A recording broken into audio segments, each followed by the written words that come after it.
Dans l'épisode d'aujourd'hui, vous verrez plusieurs choses. Les satellites Starlink d'Elon Musk tombant sur Terre à un rythme record, alertant les scientifiques. Un des humanoïdes les plus impressionnants, le Figurizer 3 plie les vêtements, fait la vaisselle et parle comme un humain.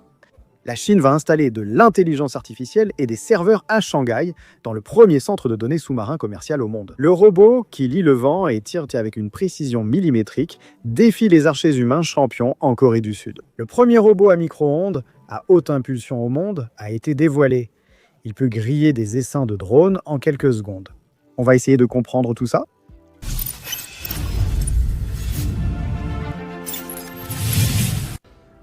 Bonjour impressionné, je suis Carlos Salves, bienvenue sur Réalité Impressionnante. Si tu aimes notre chaîne, laisse déjà ton like. Si tu peux, partage et laisse un commentaire pour aider à l'engagement. Sans plus tarder, allons à la vidéo. Je suis Carlos Salves et pendant quelques épisodes, vous ne verrez pas mon visage ici. Cela est dû au fait que j'ai mis un implant dans ma tête.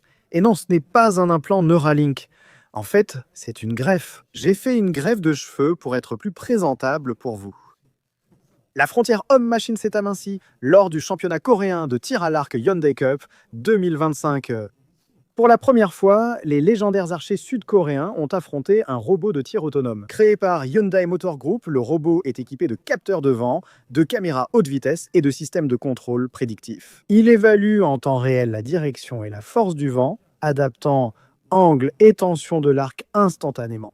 Après une tempête, il s'est recalibré et a réussi une série parfaite de 10 secondes, prouvant ainsi sa précision. Pour renforcer le symbole, Spot, le chien robot de Most Dynamics Hyundai, a aidé au spectacle en transportant flèches et matériel durant la compétition. Hyundai indique que cette technologie provient des systèmes de conduite autonome adaptés à l'analyse de l'environnement et à la réaction en temps réel. La même logique appliquée aux voitures autonomes qui circulent partout a maintenant été transférée au tir à l'arc. Hyundai sponsorise l'équipe sud-coréenne de tir à l'arc depuis 1985.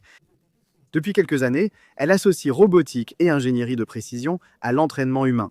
Ces technologies ont été décisives pour la domination de la Corée du Sud aux Jeux Olympiques de Paris 2024, où le pays a remporté l'or dans les 5 catégories de tir à l'arc. Le duel entre robots et archers humains était plus qu'une démonstration technologique, c'était aussi un rituel symbolique du futur, du sport et de l'ingénierie. Pourtant, les êtres humains ont remporté la compétition 55-54. Oui, c'était un résultat très serré. Pourtant, malgré des capteurs parfaits et des algorithmes avancés, le robot Hyundai a échoué face à quelque chose d'encore impossible à programmer. L'intuition et le contrôle émotionnel de l'être humain sous pression. Figura Air a dévoilé son nouveau robot humanoïde, le Figura 03, et j'ai été impressionné par la fluidité de ses mouvements. Capable de plier des vêtements, faire la vaisselle et converser naturellement, ce robot marque une avancée vers la cohabitation humain-machine. Cela aussi bien dans les environnements domestiques que professionnels. Haut de 1,68 m, sa structure légère et flexible a été repensée pour se déplacer aisément dans les maisons et entrepôts. Le Figura 03 est une vraie nouvelle version, pas juste un nouveau nom. Mais ce qui impressionne vraiment, c'est la façon dont il perçoit, comprend et réagit. C'est grâce à ERIX, l'intelligence artificielle interne de l'entreprise, qui associe vision, langage et mouvement pour apprendre en nous observant.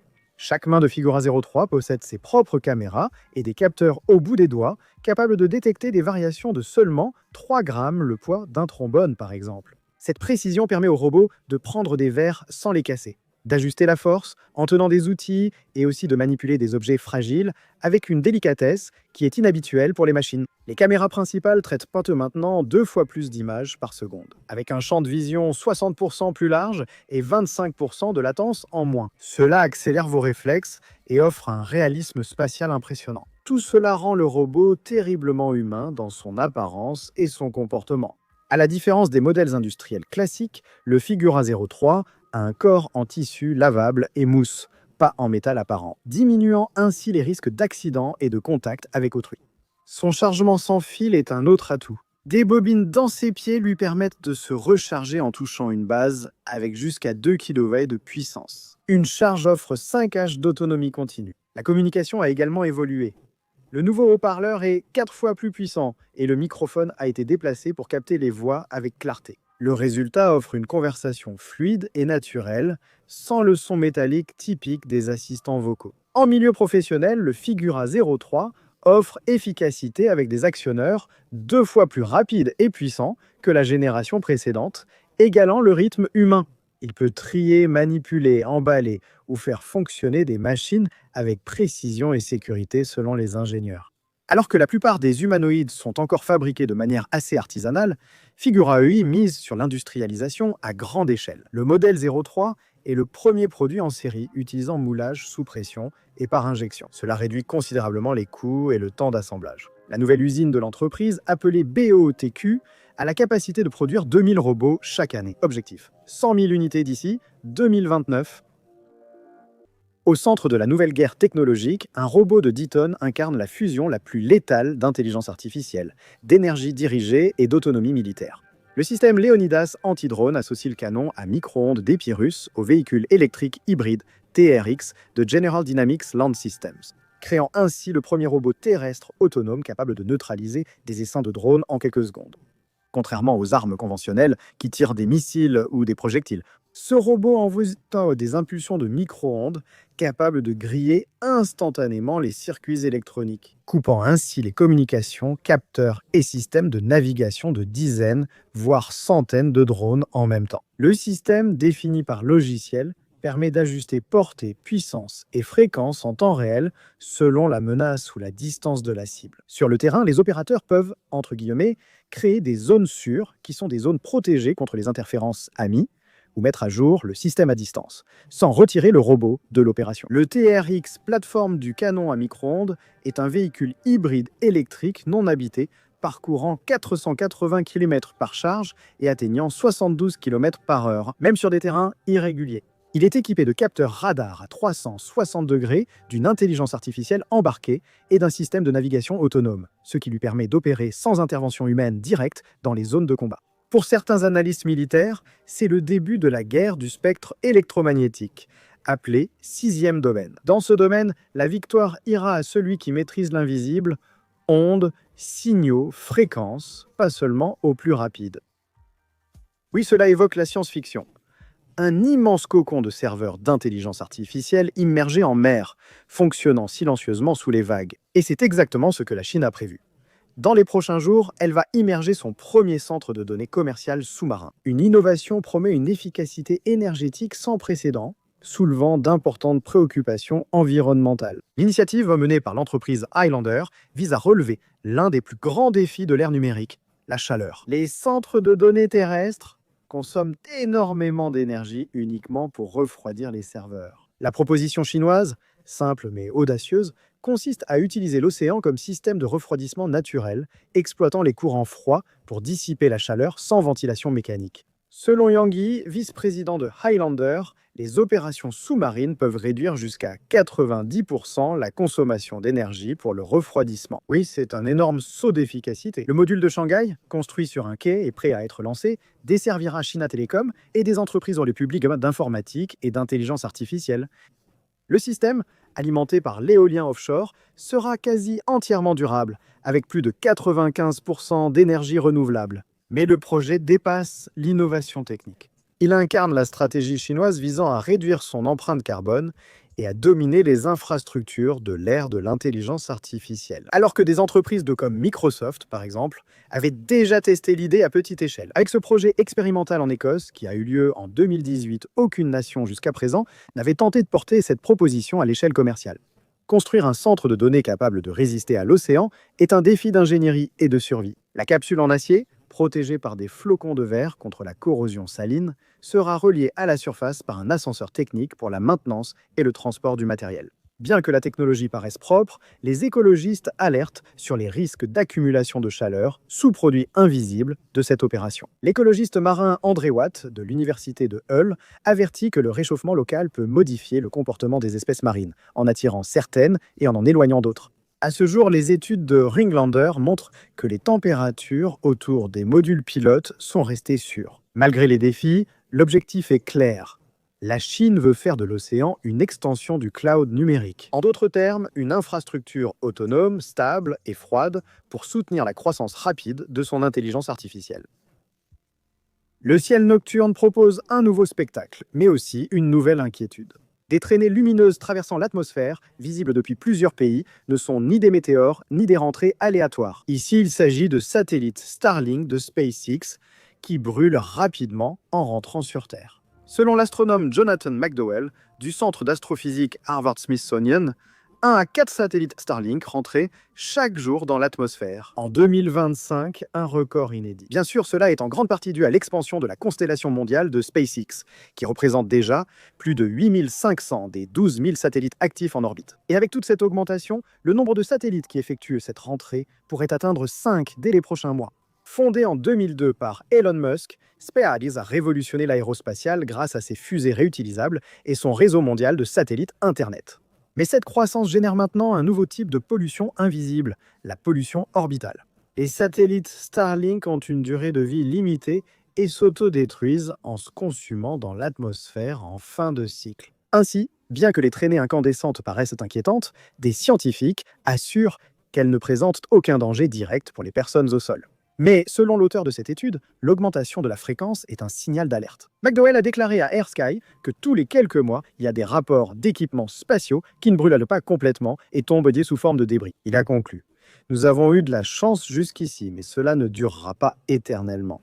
SpaceX prévoit de lancer des dizaines de milliers de satellites dès la prochaine décennie. Des experts alertent que la hausse d'objets en orbite accroît le risque de collision et donc de débrisement spatiaux. À des vitesses jusqu'à 28 000 km/h, même brûler totalement les satellites Starlink pose quelques problèmes selon les scientifiques. D'ailleurs, certains étudient les impacts chimiques de ces rentrées dans la haute atmosphère. La combustion des satellites émet des particules d'oxyde d'aluminium qui peuvent nuire à la couche d'ozone et perturber l'équilibre thermique en altitude. Des modèles préliminaires indiquent que si la tendance continue, la pluie métallique, issue de la combustion des satellites, pourrait avoir des effets cumulatifs sur le climat et l'atmosphère. Préoccupation croissante avec les méga-constellations. McDonald résume cette incertitude ainsi: nous ne savons pas encore si l'impact sera suffisamment faible pour être ignoré ou suffisamment important pour nous obliger à repenser toute notre stratégie d'élimination orbitale. Pour l'instant, le spectacle des étoiles d'Elon Musk brûlant à l'horizon reste plus beau que dangereux. D'accord? Mais à mesure que la constellation grandit, oui, les choses dans les feux vont changer. L'un des jalons les plus attendus de l'histoire de l'énergie vient d'être révélé. Gauss Fusion, basé à Berlin, a présenté le premier projet conceptuel complet d'une centrale à fusion commerciale. Une étape décisive pour transformer la science de la fusion en une source d'énergie pratique, propre et pratiquement inépuisable. Le rapport de projet conceptuel, dépassant 1000 pages techniques, détaille tous les systèmes et structures du concept de la centrale. GIGA, cela inclut l'architecture, la sécurité, l'ingénierie des systèmes, les opérations du cycle de vie et la gestion des déchets radioactifs. C'est la première fois qu'un plan aussi complet vise à concrétiser la théorie de la fusion en modèle industriel. L'objectif maintenant est de passer de la phase conceptuelle à l'ingénierie détaillée. Cela ouvre la voie à la construction des premières centrales électriques à fusion européennes. Le rapport indique que la première centrale commerciale coûtera entre 15 et 18 milliards d'euros et devrait être achevée vers le milieu des années 2040.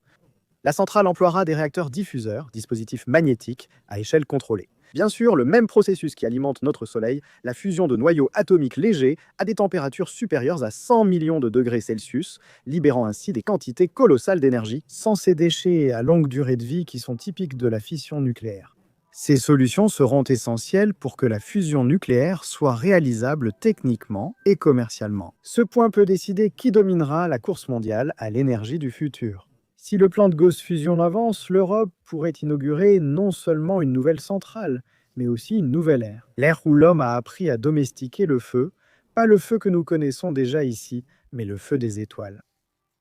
La start-up aérospatiale Inversion, à Los Angeles, a présenté l'Arc, son vaisseau le plus ambitieux, le premier véhicule de livraison spatiale capable d'acheminer des cargaisons de l'orbite vers n'importe quel point sur Terre. Et cela en moins de 60 minutes. Dévoilé à l'usine lors d'un événement, ce projet marque un tournant logistique mondial. Un vaisseau de rentrée promet pour la première fois de combiner vitesse spatiale et précision d'un drone, permettant l'envoi de kits médicaux d'urgence et de composants stratégiques de défense. L'Arc mesure 2,4 m de haut, 1,2 m de large, soit la taille d'une grande table, et pèse un peu plus de 200 kg. Ce vaisseau peut transporter jusqu'à 227 kg de charge utile et a été construit pour rester en orbite jusqu'à 5 ans en attendant l'ordre de rentrée. Lorsqu'il est activé, l'arc entre dans l'atmosphère à vitesse hypersonique et peut descendre à 1000 km/h, contrôlant sa trajectoire comme un aéronef sans ailes. Il atterrit avec des parachutes de précision, sans piste ni structure dédiée. Cette autonomie est cruciale pour l'ARK, qui peut livrer des fournitures dans des zones de conflit, îles isolées ou régions sinistrées, sans dépendre d'aéroports ni d'infrastructures. Grâce à sa propulsion non toxique, il peut être manipulé juste après l'atterrissage, sans risque chimique ni équipement spécial. L'Arc est une évolution du vaisseau de démonstration Ray, lancé par Inversion en 2024, en partenariat avec SpaceX. Le modèle Ray a validé les systèmes de propulsion, l'énergie solaire et le contrôle orbital, mais ne pouvait pas revenir sur Terre. 60 ingénieurs, premier vol d'essai en 2026 et Inversion pense que sa technologie pourrait révolutionner le transport mondial des biens critiques, faisant de l'espace un maillon clé de la chaîne logistique mondiale. Cet épisode vous a plu ? Toutes les sources sont ici dans la description. Merci de m'avoir suivi jusqu'ici. Cliquez sur une des options à l'écran. À la prochaine. Et peut-être que la suggestion peut t'emmener vers une vidéo où j'apparais pas seulement ma voix. Très bientôt, tu pourras revoir cette vilaine tête sur ton écran. D'accord, à bientôt, salut.